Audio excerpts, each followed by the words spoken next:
C'est toi qui me fais vivre, c'est toi qui me soutiens. Sans toi, je ne suis rien. Sans toi, je ne peux rien. En toi, je me sens vivre. Nous sommes dans le livre de Jean chapitre 13.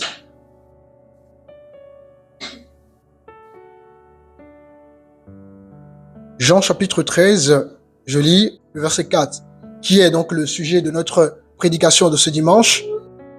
Amen. Amen. Que Dieu bénisse sa parole par sa grâce. Alors, j'aimerais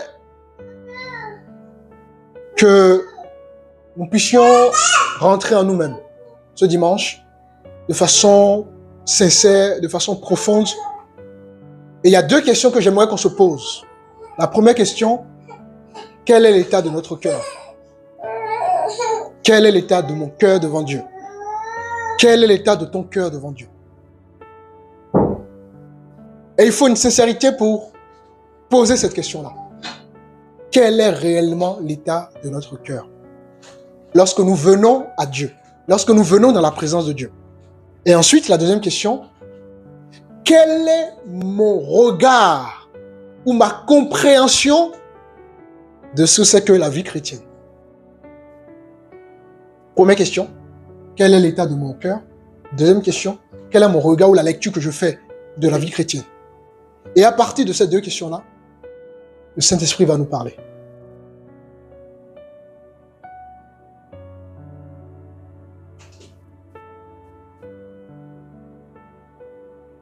Trop de personnes aujourd'hui parlent de la vie chrétienne.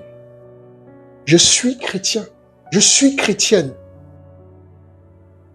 Et vous qui êtes là depuis un petit moment, vous savez que dans la plupart de mes prédications ou dans mes enseignements, j'insiste toujours sur l'importance d'avoir une vie de profondeur avec Jésus. Tu rencontres un homme, tu rencontres une femme, vous avez besoin de profondeur. Vous avez besoin d'attachement. Vous avez besoin d'être un, d'être complémentaire. Et à partir du moment où il n'y a pas la notion de la complémentarité, il n'y a pas justement cette profondeur, vous n'incarnez pas tout simplement le mot couple ou le mot mariage. Alléluia. Pourquoi venons-nous à l'église? Pourquoi marchons-nous avec Dieu? Et laissez-moi vous dire, si dans votre réponse, vous venez à l'église pour le pasteur, vous avez échoué. Si dans votre réponse, vous venez à l'église pour quelqu'un, vous avez littéralement échoué. Si vous allez à l'église juste parce que vous sentez bien, vous avez aussi échoué. Si vous allez à l'église parce que vous avez peur de ne pas être sauvé, vous avez également échoué. Si vous allez à l'église parce qu'on vous met la pression, vous avez également échoué. Si vous allez à l'église par coutume, par religiosité, vous avez là encore échoué. Demande à ton frère, à ta soeur, pourquoi tu viens à l'église? Pourquoi tu viens à l'église? Jésus. C'est très important, mes bien-aimés, que la ligne directrice de votre foi soit dans la compréhension de ce que c'est que votre vie chrétienne, la compréhension, la lecture que vous faites de votre vie chrétienne doit être claire. Si vous n'avez pas une bonne lecture de ce que c'est que la vie chrétienne, si vous ne savez pas le pourquoi vous allez à l'église, le pourquoi Christ vous a racheté, le pourquoi vous êtes devenu disciple du Seigneur, vous ne serez jamais dans la profondeur avec Dieu. Et quand on n'est pas dans la profondeur avec Dieu, qu'est-ce qui se passe? L'état de notre âme, d'accord, aura tout simplement un problème. Voici Jésus, à la veille justement de sa crucifixion, à la porte justement de l'injustice qu'il allait subir. Pour qui? Pour nous qui sommes sauvés aujourd'hui. Il va poser un acte profond, un acte d'humilité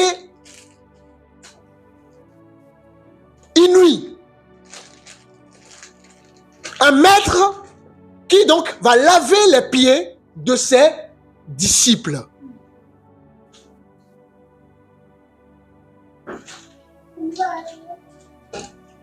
Et pendant qu'il voulait laver les pieds de ses disciples, les disciples refusent.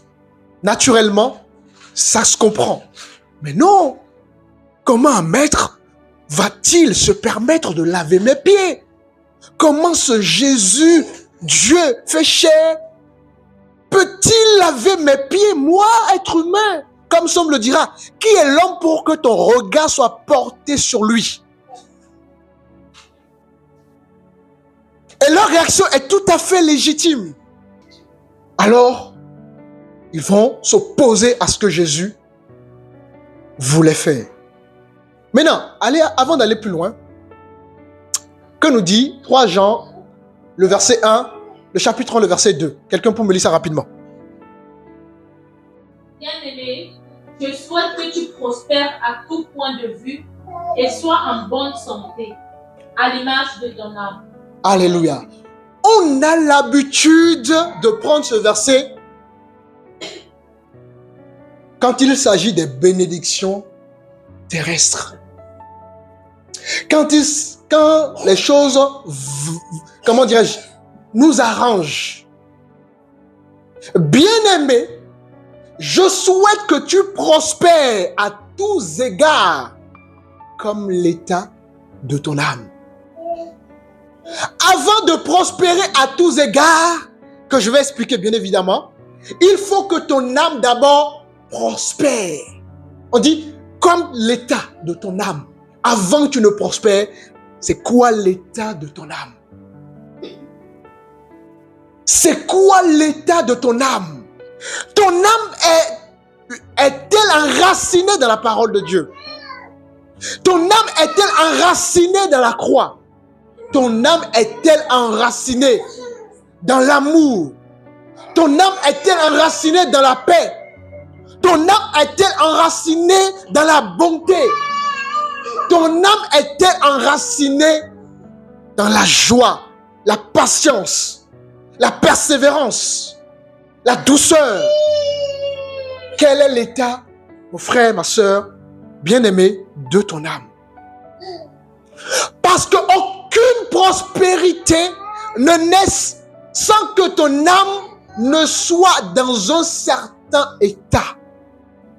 Bien-aimé, je souhaite que tu prospères à tous égards comme je prospère parce que mon âme est dans une certaine dimension. Parce que si ton âme n'est pas dans certaines dimensions, tu ne peux pas tout simplement prospérer. Et la prospérité ici, ce n'est pas simplement une prospérité financière. La prospérité, c'est tout simplement la paix que tu as, même dans les épreuves, c'est une prospérité. L'amour que tu as, même quand ça ne va pas, c'est une prospérité. La joie que tu as alors que tout est chaotique autour de toi, alors que tu manifestes une joie, chose que les autres ne peuvent pas manifester, c'est une prospérité. La sensibilité que tu as par rapport aux autres, tu as une manière de parler. Tu sais que ton frère qui est devant toi, même si peut-être que tu es plus âgé que lui, ou même si tu es son petit frère, ou même si vous êtes égaux en âge, il y a une manière de parler à ton prochain. Tout ça, c'est une prospérité. Parce que c'est une grâce que tu as que tout le monde n'a pas. Voilà pourquoi on te dit tu es différent, tu es différente. Parce que tu poses des actes qui sont totalement à l'encontre de ce qui se fait habituellement. Et pour toi, c'est une richesse. Alléluia. Amen. Et ensuite, bien évidemment, il y a aussi la prospérité financière. Il n'y a pas de problème. Dieu bénit aussi financièrement, matériellement. Il n'y a aucun problème. Mais ne limitons pas la prospérité uniquement à l'aspect financier. Alléluia. Est-ce que quelqu'un comprend quelque chose? Quel est l'état de notre âme? Quel est l'état de ton âme devant Dieu? Quelle est, mon frère, ma soeur, ta définition de la vie chrétienne? Comment vois-tu la vie chrétienne? La manière dont tu vas voir l'autre, ou si vous voulez, ton comportement sera déterminé par la manière dont tu considères la personne qui est en face de toi. Quelqu'un comprend quelque chose?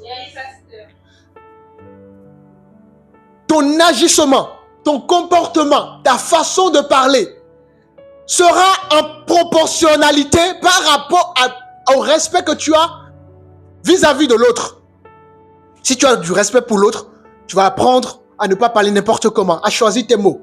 Si tu as du respect pour l'autre, tu vas donner ton temps pour l'autre.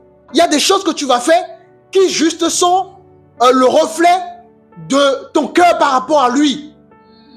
Vous comprenez?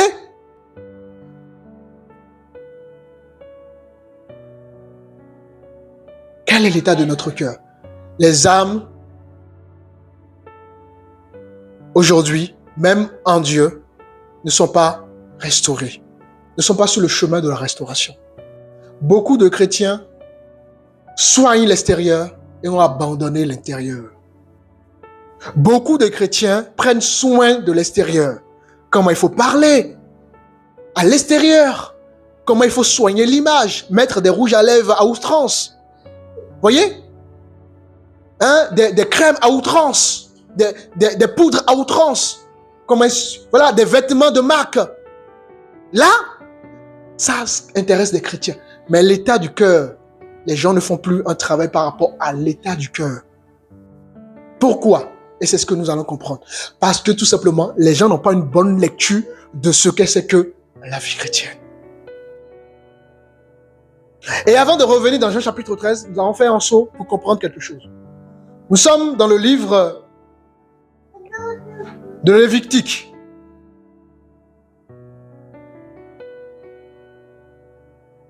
Lévitique, chapitre 16.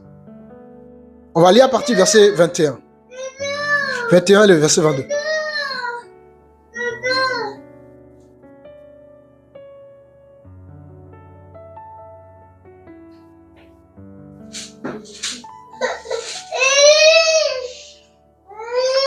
Lévitique chapitre 16, le verset 21 et le verset 22. Amen. Qu'est-ce que vous avez compris? Qui a compris ces deux versets bibliques que notre frère a lus? Hein? Est-ce que vous avez compris? Ok, on va pas perdre du temps. Dans l'ancienne alliance, il n'y avait pas encore justement la croix. Et comment le peuple se faisait pardonner? Pas justement les rites, les sacrifices des animaux. Et dans ce rituel, qu'est-ce qui se passe? Le verset 22, ou le verset 21 d'abord, nous dit quelque chose. Regardez. Aaron, qui est donc le souverain prêtre, Aaron posera ses deux mains. Donc, lorsque quelqu'un péchait dans l'ancienne alliance, le souverain sacrificateur qui était donc le souverain prêtre, il va poser ses deux mains sur la tête de l'animal, d'accord, qui va être tué justement. Et Aaron posera ses deux mains sur la tête du bouc vivant et il confessera sur lui toutes les iniquités des enfants d'Israël. En d'autres termes, Aaron faisait un transfert de péché. Il transférait les péchés de son peuple sur qui? Sur quoi? Hein? Non, vous avez le même verset devant vous. Je vous pose la question pour voir si vous suivez.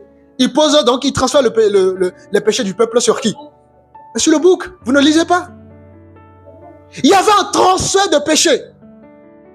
Il fallait transférer le péché, sinon, si Aaron ne transférait pas le péché du peuple, il ne peut pas recevoir le pardon de Dieu. Et la colère de Dieu sera toujours sur eux.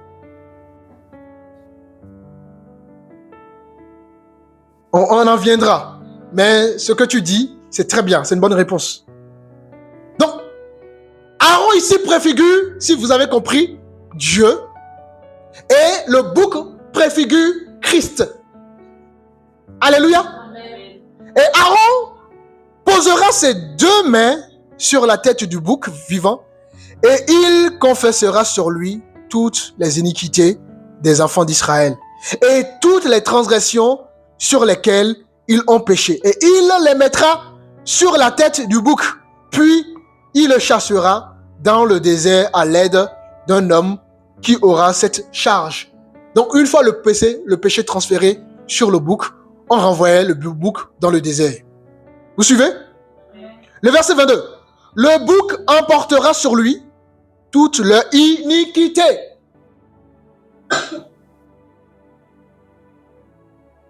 Cet acte qui se faisait dans l'ancienne alliance, c'était déjà un acte prophétique. C'était déjà, ce rituel annonçait déjà prophétiquement notre Seigneur Jésus-Christ. Amen. Vous voyez que Dieu préparait déjà une restauration pour ce peuple depuis des millénaires, des siècles et des siècles. Dieu n'aurait pas donné autant de mal si ce n'était pas nécessaire. C'est pour ça que je vous disais que si vous n'avez pas une bonne lecture de ce que c'est que la vie chrétienne, vous avez échoué dans votre vie de foi. Depuis l'ancienne alliance, il y a des choses qui se préparaient déjà. Il y a des choses qui étaient donc préfiguratives.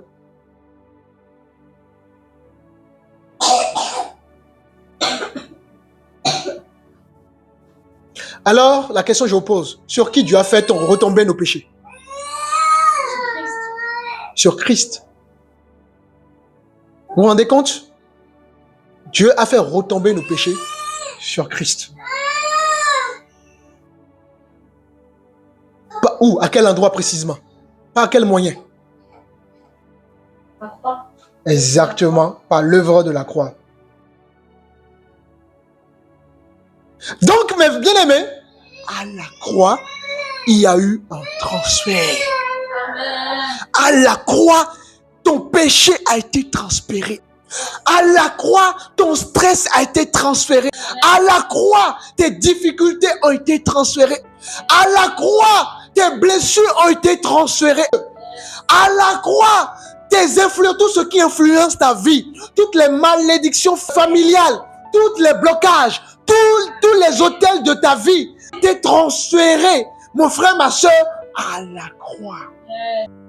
Et je reviens sur les deux questions que je vous ai posées. Quel est l'état de notre âme et quelle est la compréhension que nous avons de la vie chrétienne?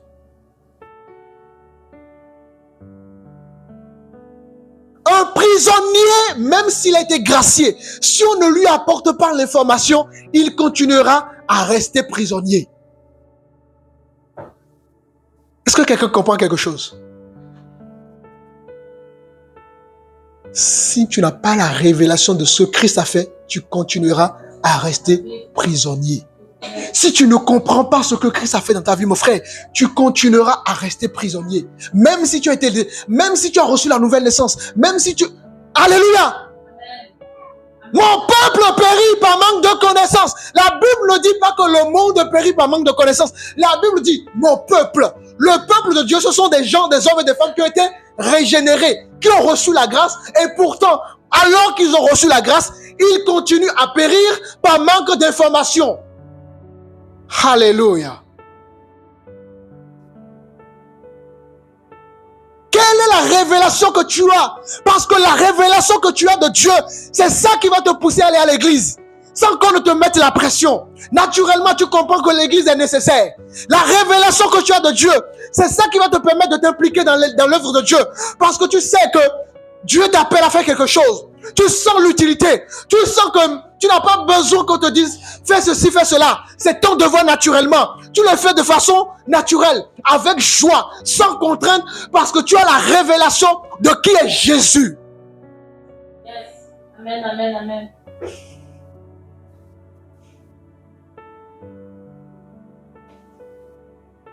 Alléluia. Tu as la révélation de qui est Jésus.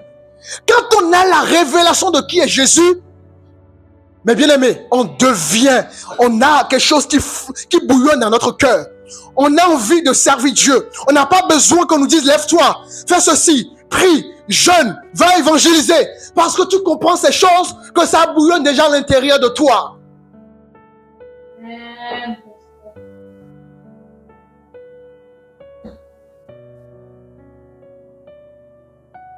Voilà pourquoi nous avons des religieux dans les églises. Ils n'ont pas la révélation. Ils n'ont pas l'information pour être libérés. C'est tout. Quel est l'état de notre âme? Et quelle est la lecture que nous faisons de la vie chrétienne? Et donc, vous aurez compris, nos péchés ont été transférés. Voyez-vous, sur qui? Jésus-Christ. Donc, à la croix, il y a eu quoi?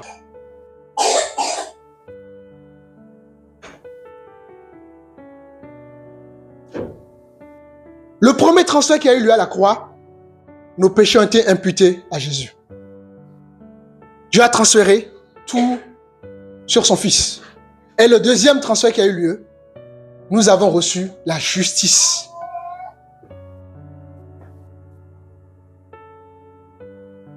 La justice de Dieu nous a été imputée. Voilà pourquoi la Bible déclare que nous sommes justifiés. En d'autres termes, quelqu'un a souffert à notre place.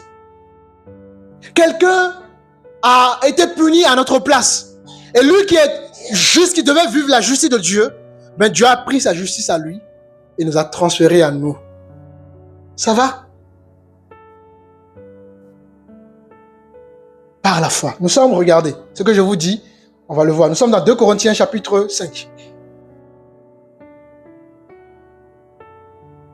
2 Corinthiens chapitre 5.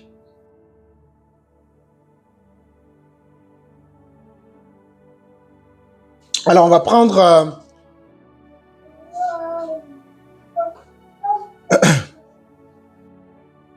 on est au verset 21.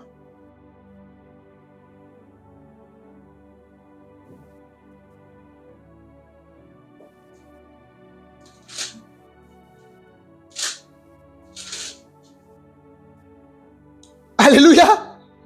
Relis encore. Quelqu'un pour relire encore une deuxième fois. En effet.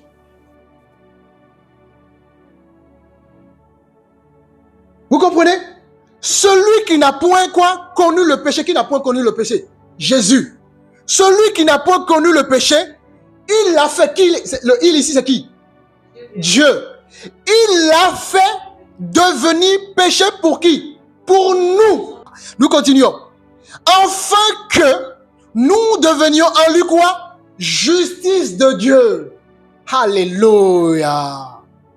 Dieu a fait devenir pécheur Jésus pour que toi, mon frère, tu puisses recevoir la justice de Dieu, puis tu puisses être justifié.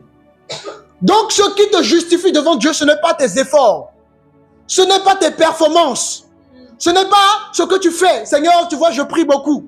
Seigneur, tu vois, je jeûne beaucoup. Seigneur, tu vois, je donne beaucoup d'argent. Tout ça, ça peut être bien si ce n'est pas, si tu ne cherches pas à te justifier, bien évidemment. Mais si tu te caches derrière ça en disant, Seigneur, regarde ce que je fais, ça veut dire que ce que tu fais n'est pas sincère. Tu veux juste obtenir quelque chose en contrepartie. Alors que Dieu ne t'a pas justifié par tes propres efforts. Dieu te justifie parce qu'il a fait pécher son propre fils pour toi. Alléluia. Dieu a puni son fils pour toi. Un homme qui est limité, qui n'a pas, tu peux mourir du jour au lendemain, tu peux tomber malade du jour au lendemain. Qui est l'homme pour que Dieu porte son regard sur lui? Dieu a crucifié, puni son fils pour toi, Guillaume, pour toi, Enis, pour toi, Rémi, pour toi, Raïssa, pour moi. Dieu a crucifié son fils, qui est capable, en tant qu'être humain, de tuer son propre fils pour son voisin. Alléluia.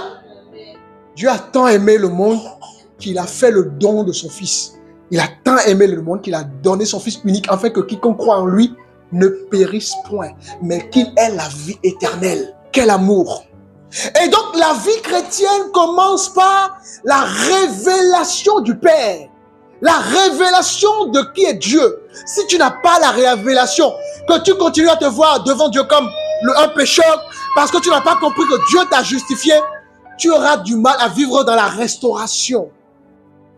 Parce que Dieu ne te voit plus comme un pécheur. Son fils a balayé ce qui met un obstacle, un voile entre Dieu et toi. Ésaïe 59. Les oreilles de l'Éternel ne sont pas trop dures.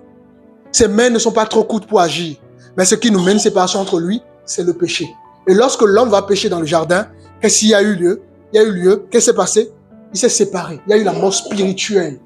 Et Romains nous dit que tous ont péché, sont privés de la gloire de Dieu. Nous étions tous destinés à aller en enfer. Mais comme il a fait, punir son fils pour nous. Et si tu crois en son œuvre, tu reçois la justification. Non pas par tes efforts, non pas par tes capacités, non pas par ta beauté, non pas par tes diplômes, mais par la grâce de Dieu, par le moyen de la foi. Oh. Est-ce que vous comprenez, mes bien-aimés?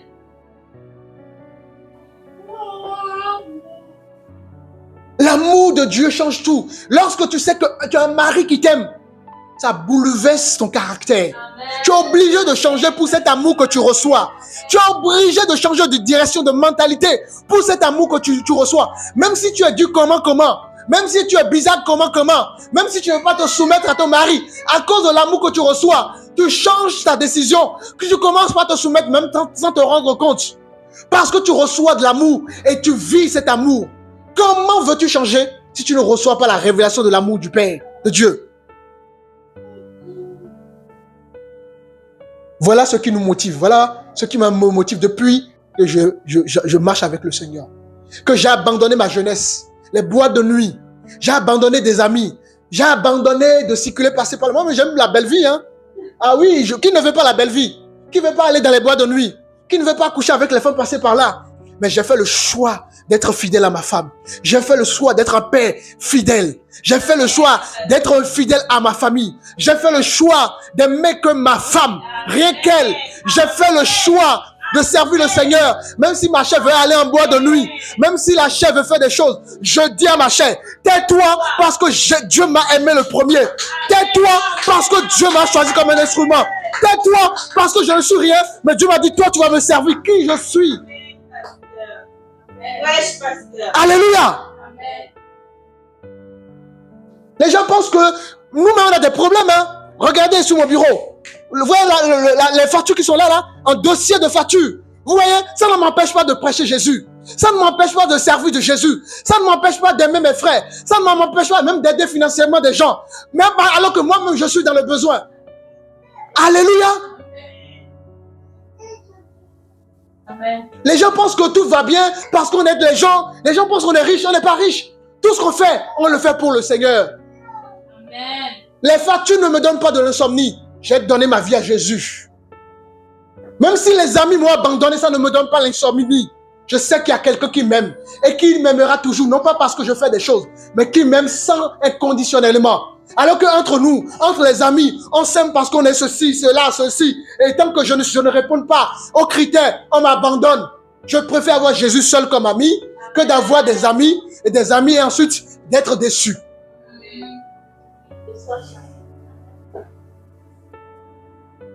La vie est dure. Il y a des moments, ma femme et moi, c'est compliqué. Même pour manger, c'est compliqué. Mais qu'est-ce qui nous donne ce rayonnement, cette joie, cette persévérance? L'amour du Père. Amen. La paix. Amen, pasteur. Nous reviendrons, hein, ne vous inquiétez pas sur le lavage. On est tout à fait en chemin. Nous sommes dans le livre de Galates chapitre 3. On va même prendre d'abord Ésaïe 53.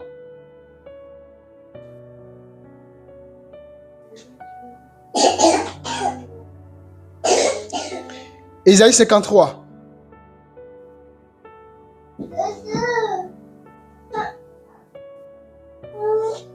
Le verset 6.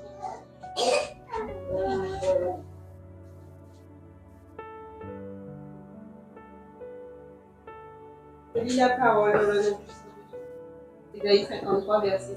Nous étions tous errants comme des brebis. Chacun survivait sa propre voie. Et l'Éternel a fait retomber sur lui l'iniquité de nous tous. Alléluia. Pendant que chacun vit sa vie, chacun va en boîte de nuit, pendant que chacun ne réfléchit même pas à chercher Dieu, Dieu préparait le moyen de sauver tout le monde. Pendant que nous étions égoïstes, dans notre coin, dans notre cocon familial, dans nos besoins personnels, le moi, pendant ce temps, Dieu pense à l'intérêt général. Alléluia. Dieu pense à comment il va te sauver. Voilà pourquoi tu es là aujourd'hui. Dieu a pensé à comment te sauver alors que tu n'es même pas né. Dieu a pensé à comment te sauver alors que tu n'es même pas, tes parents n'ont même pas encore pensé à se rencontrer. Mais pendant ce temps, Dieu étant souverain, il a déjà pensé à toi, mon frère. Il n'a pas été égoïste.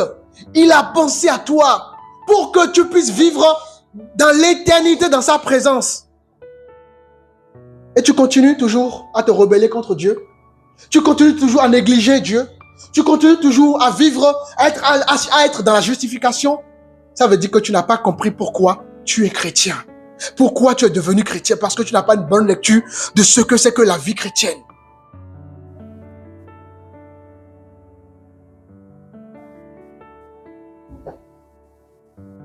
Tu n'as pas encore compris. Pendant que nous on dormait, Jésus travaillait pour nous.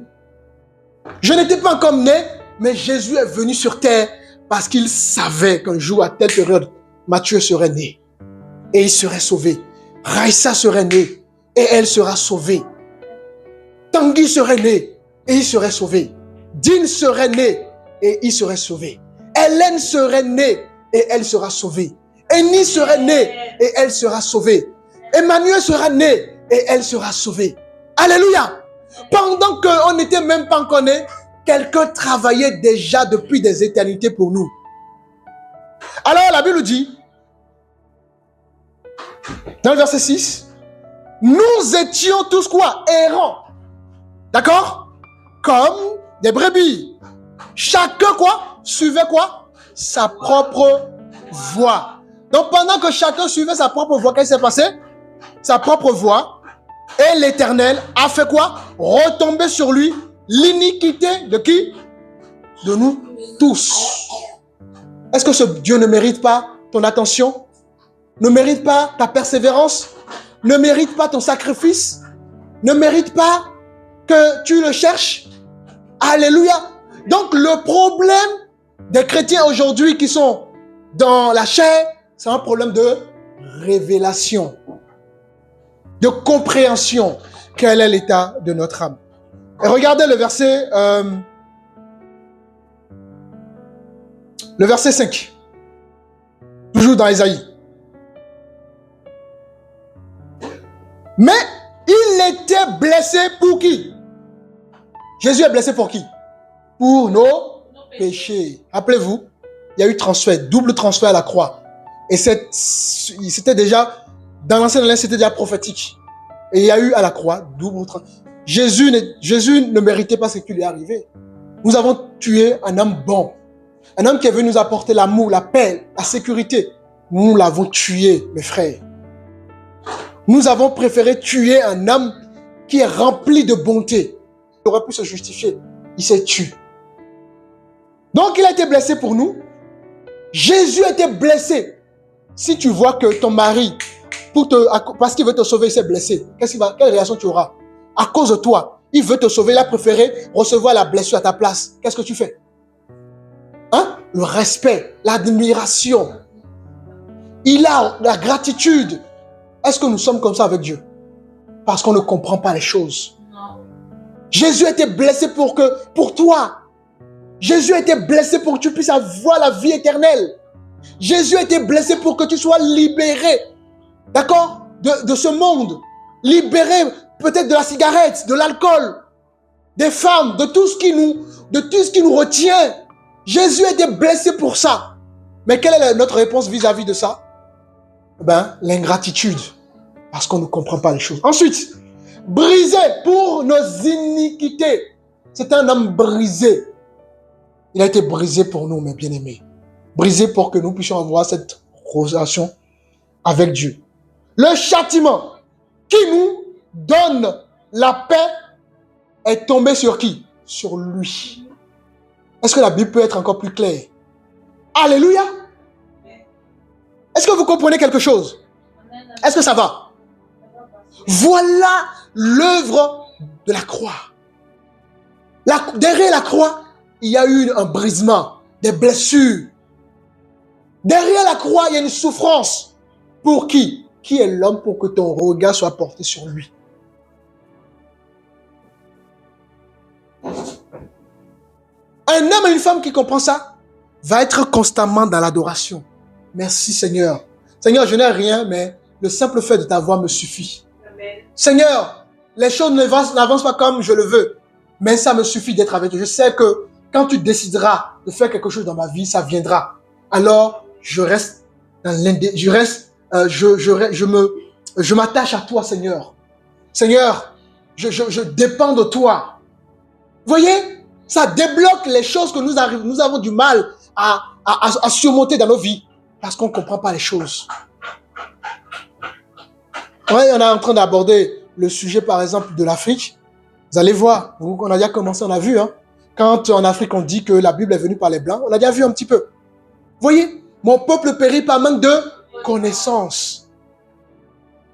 Mais bien aimé, est-ce que votre vie est plus importante que Dieu? Est-ce que votre business, votre entreprise est plus importante que Dieu? Est-ce que même votre mari est plus important que Dieu? Votre épouse est plus importante que Dieu? Si la réponse est oui, vous avez tous échoué.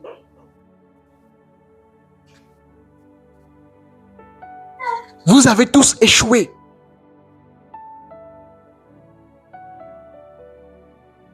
Les gens pensent qu'on n'a pas... Vous pensez... Regardez à ma femme, depuis 3 à 4 jours, je n'ai même pas trouvé 1 heure de sommeil. Les enfants peuvent en témoigner. Je charbonne, toujours à travailler, toujours à travailler. Est-ce que je mens, chérie? Hein? On n'a pas le temps. Mais servir le Seigneur, l'amour de Dieu est tellement en nous qu'on n'a pas le choix que de servir le Seigneur. Et là où je suis là, même pour lire sur l'écran, je vois flou. Mes yeux sont fatigués. Mais je suis là. Pourquoi? Parce que Dieu m'a aimé. Parce que Dieu a fait de moi un serviteur de Dieu. Je sais un grand Dieu qui est au-dessus de tout. Quelle grâce. Qui je suis. Qui je suis pour que Dieu porte son regard sur un être humain comme moi. Je ne peux que le louer, le servir avec fidélité. Alléluia. Nous sommes dans 1 Pierre chapitre 2.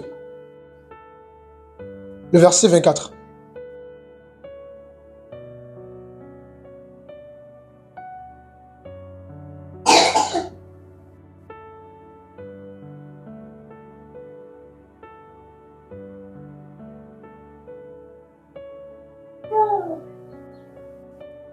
Alléluia. Lui qui a porté le lui, c'est qui? Jésus. Lui qui a porté lui-même quoi? Nos péchés en son corps sur le quoi? Le bois.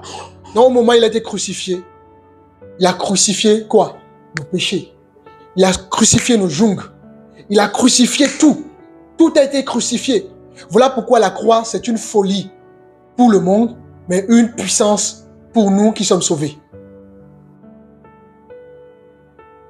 Si vous ne comprenez pas spirituellement ces réalités-là, vous aurez du mal à avancer avec Dieu.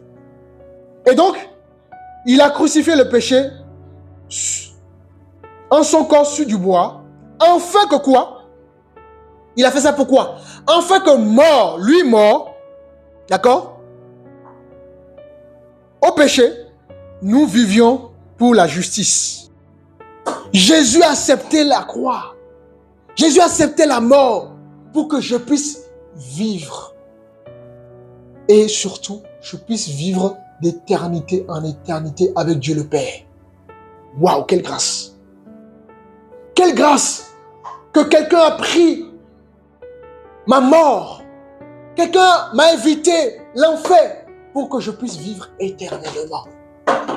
Waouh! Voilà le sacrifice de Jésus.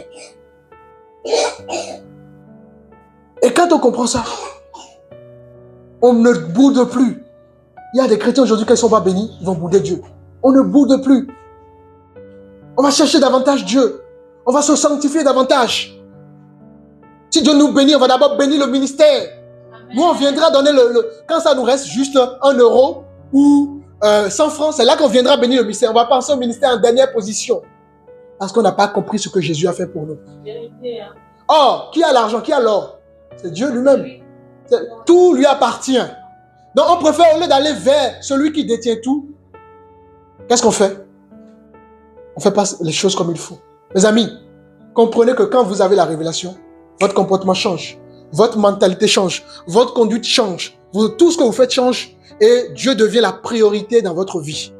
Parce que comme Job l'a dit, nous sommes nés nus et nous repartirons nus. Personne ne mourra avec ses biens. Personne ne mourra avec sa femme, avec son mari, avec ses enfants, avec son téléphone, avec sa maison, avec son compte bancaire. Tout ce que nous courons, pour lequel nous abandonnons les choses de Dieu, tout ça, la tontine que tu fais, quand tu vas mourir, les gens vont se bagarrer pour avoir la tontine que tu as. La maison que tu construis, les gens vont se bagarrer. Les enfants vont même se bagarrer, se diviser pour ça. Alléluia! Comprenons ces choses. Est-ce que ton travail est plus important que Dieu? Est-ce que ta richesse est plus importante que Dieu? Est-ce que tes projets personnels sont plus importants que Dieu? Nous devons comprendre, d'accord? Nous devons mettre la priorité là où il faut. Alléluia! Tu cours aujourd'hui, tu ne sais pas ce qui peut se passer demain. Tu es dans une entreprise, tu travailles. Demain, si on te coupe les jambes, l'entreprise te jette par la fenêtre. Hein? Pourtant, tu as donné 20 ans dans ton entreprise, 30 ans. Vous comprenez? C'est bien, il n'y a pas de problème, il faut aller travailler, il n'y a pas de souci. Mais priorisons d'abord notre éternité. Alléluia! Une fois que vous avez compris cela, revenons dans le livre de Jean, chapitre 13.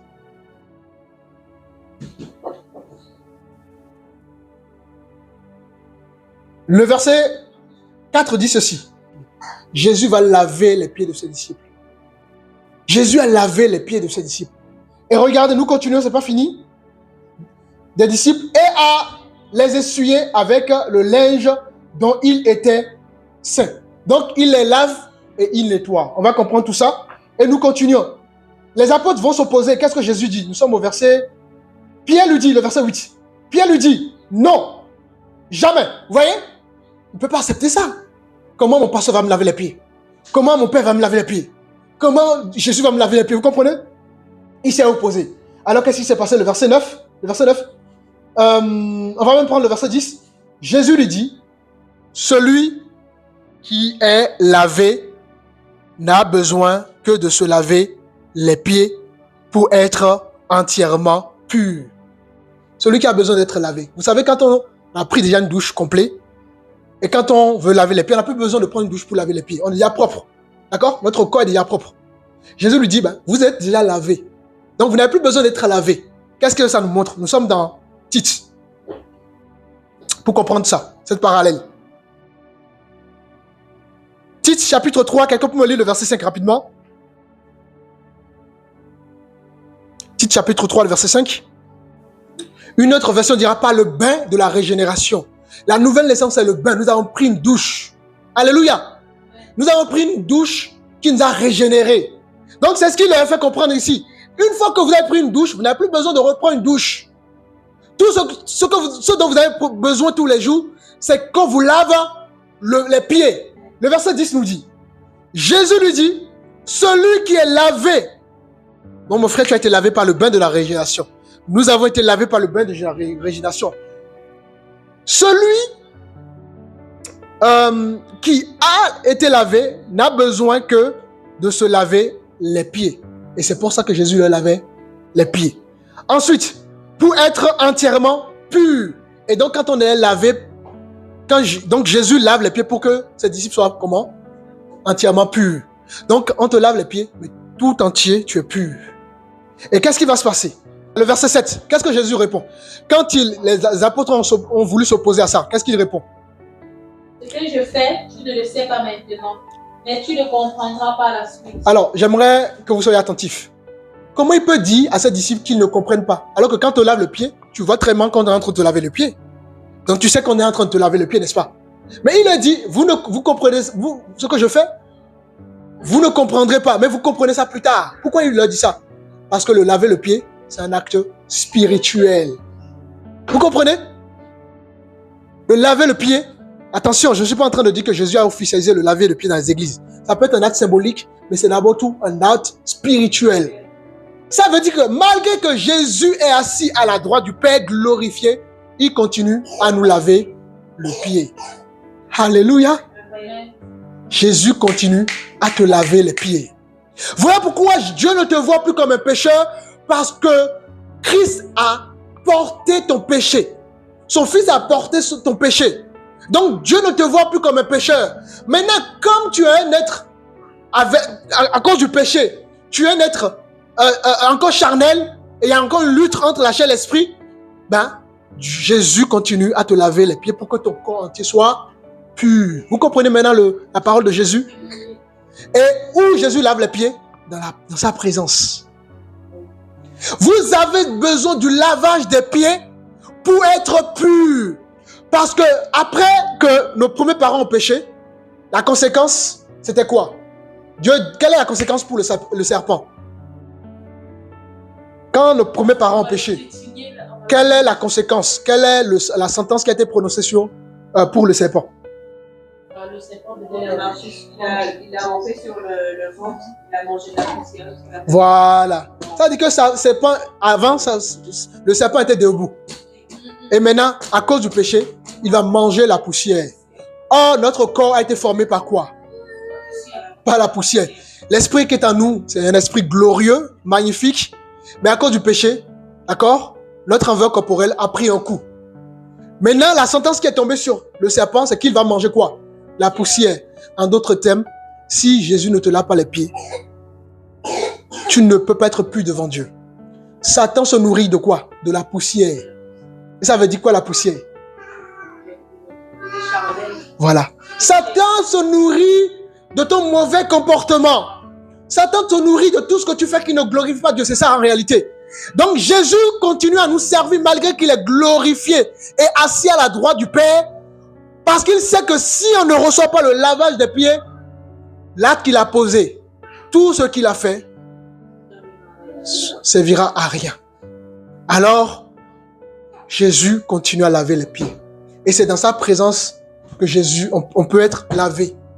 Regardez, quand on est lavé, je ne sais pas si vous avez déjà l'expérience, quand on vous lave les pieds, vous sentez bien, comme si tout le corps a été nettoyé. Ce que Jésus a dit.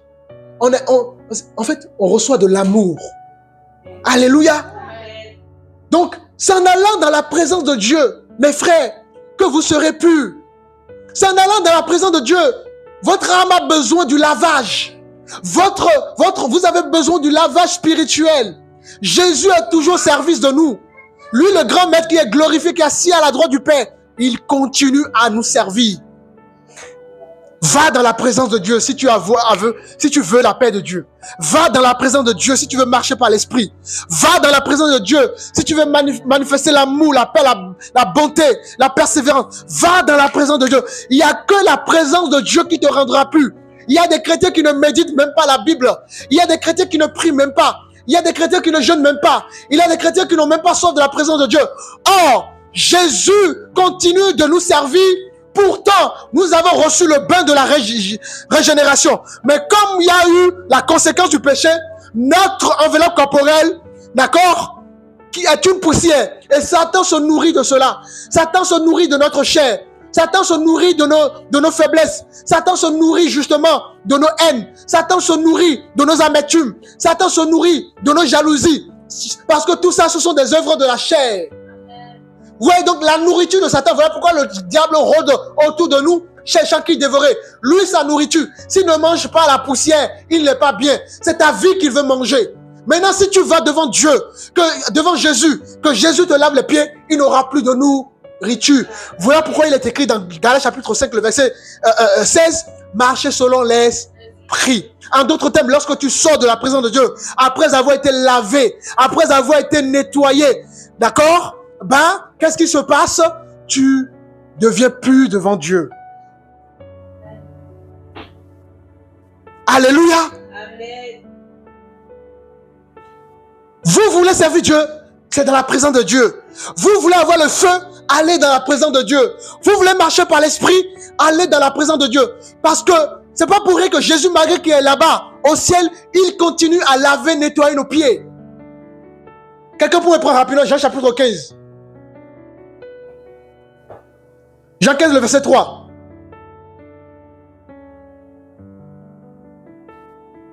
Jean 15, verset 3. Déjà, vous êtes purs à cause de la parole que je vous ai annoncée. Alléluia. Vous êtes purs par la parole. Donc, l'eau ici, c'est quoi? C'est la parole. Jésus disait justement à ses disciples, ce que je fais, vous n'allez pas comprendre. Et il va les laver. C'était symbolique, mais spirituellement, c'était révélateur. C'était une révélation. Donc, on est là, l'eau justement, laquelle nous sommes lavés, c'est la parole. Et c'est la parole qui nous rend purs. Donc, il y a deux choses. Il est lave. Donc, l'eau, ça fait quoi? L'eau, ça nettoie l'impureté. C'est ça le rôle de l'eau. Tout ce qui est impur, c'est comme ça la parole. La parole est comme une épée. Ça vient trancher. D'accord? Ça fait mal au début, on va dire aïe! Mais au contraire, c'est pour notre bien plus tard. Alléluia! Donc je préfère dire aïe Seigneur! Ça m'a fait mal Seigneur! Ça m'a fait mal, ça touche à mon ego. Je préfère dire aïe aujourd'hui et demain vivre des choses terribles avec mon Dieu. Amen. Quand vous êtes blessé, vous préférez qu'on vous nettoie ou vous préférez laisser la plaie comme ça? Nettoyer. Et pourtant, ça fait mal. Mais c'est pour votre bien après. Alléluia. Ça guérit. Et quand vous êtes guéri, vous êtes en bonne santé. J'aimerais que tu sois un homme qui soit en bonne santé. J'aimerais que tu sois une femme en bonne santé. Mais pour cela, laisse le haï. Laisse la douleur. Laisse Jésus nettoyer l'impureté dans ta vie. Laisse Jésus nettoyer l'orgueil.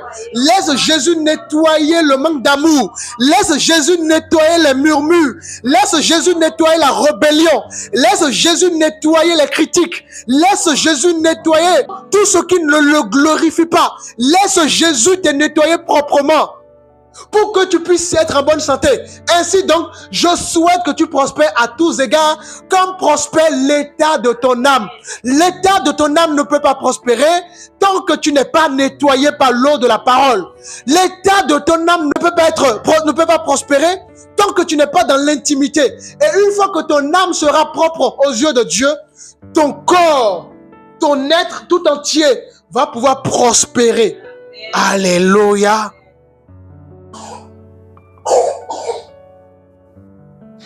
Vous dites Amen, mais est-ce que ces paroles, vous allez les travailler encore? Est-ce que ces paroles ont un écho dans votre cœur, dans votre vie?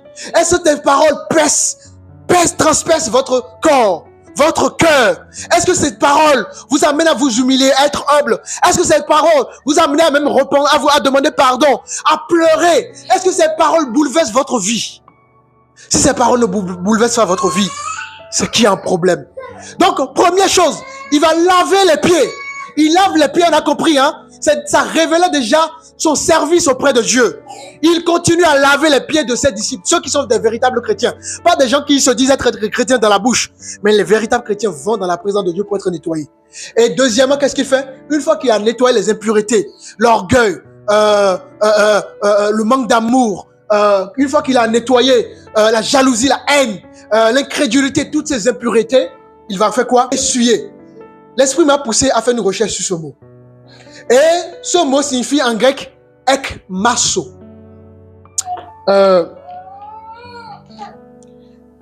Alors,